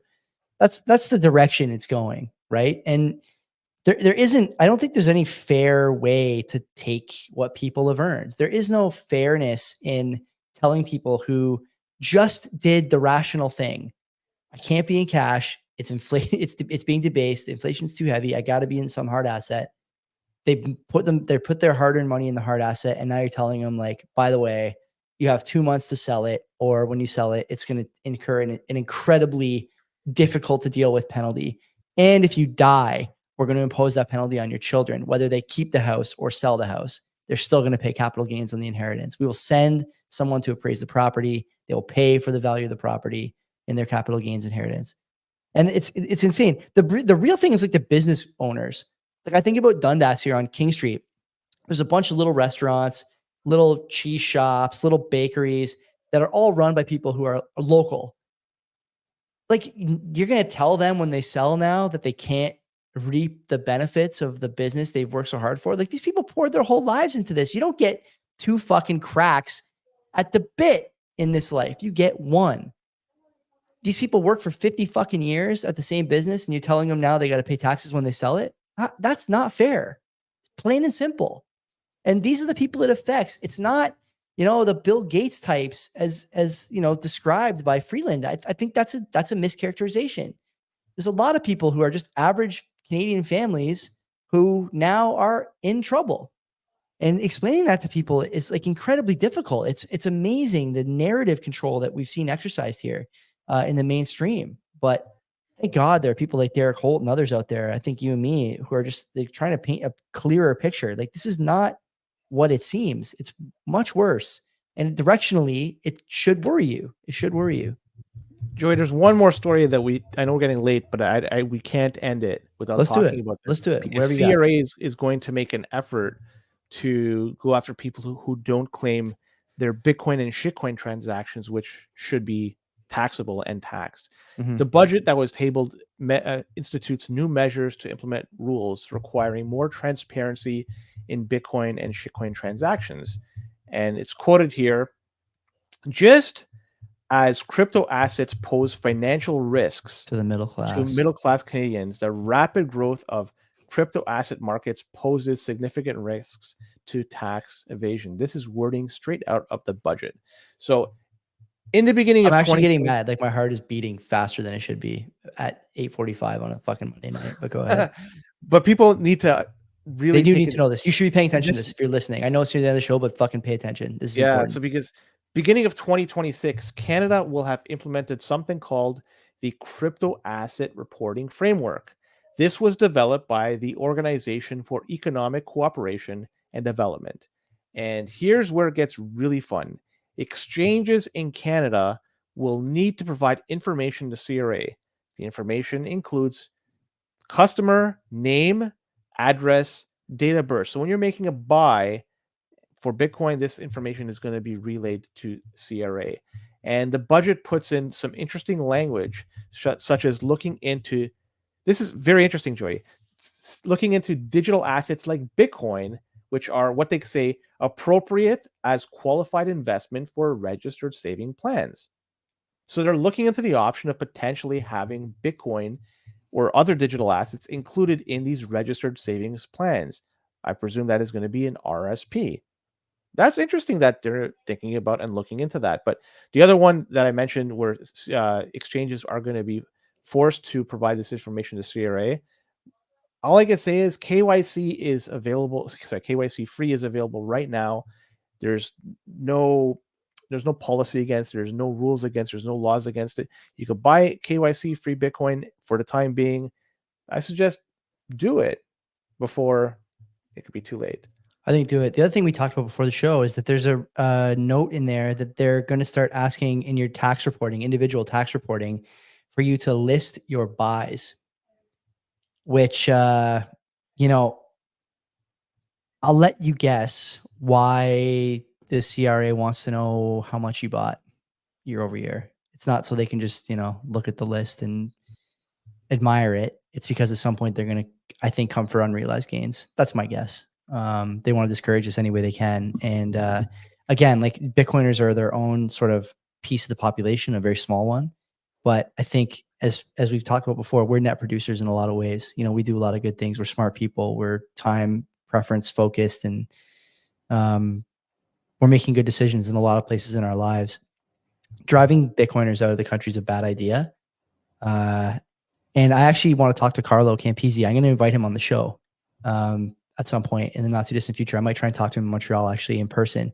He works for ShakePay and engages in policy discussions with the government. I would love to hear his thoughts on this. Same with Mills and those guys at the Canada Coalition. What the fuck have you been doing for the last 2 years that this is in the fucking budget? What have you been doing? Going to conferences, taking pictures? What have you been doing? Tell me what wins you have when this is the output that the public sees. I got to know, why should I give money to these institutions, these organizations, if this is what the product is, right? I just don't, I don't get it. I do not get it. How are these guys claiming that they're influencing anything? This is about as negative a policy outcome as you could imagine. And it blows me away that anyone gives these guys money or credence. It's a waste of time. It's proven to be a waste of time so far. Let's see if it changes. I know you have no opinion because you don't want to get any shit, but I'm telling you, it's no, I just don't know. I mean, it could have been theoretically, it could have been worse if they weren't around. I don't know. I haven't talked to them. I don't know what they've been doing, what they've been saying, who they were talking to. There's a lot of things I just don't know. It's just one big question mark for me, and there's not enough information for me to connect dots. So that's why I'm just going to leave it as it is. Yeah, fair enough. Let's get the fuck out of here. I got to walk my dog again. He's absolutely insane. God bless everyone. Thanks for coming. Tomorrow, Tom and Aiden, I'll probably stream it at like 11 o'clock. I got to see what my work day is like, and I'll have to book some PTO, which I don't mind doing for you guys. Okay. I'm all about that. But yeah, tune in, enjoy it. And we'll see you when we see you. Until then, I guess. Yeah, take care of yourself. I'll see you in 2 weeks. Yeah. So take care and don't be a cock.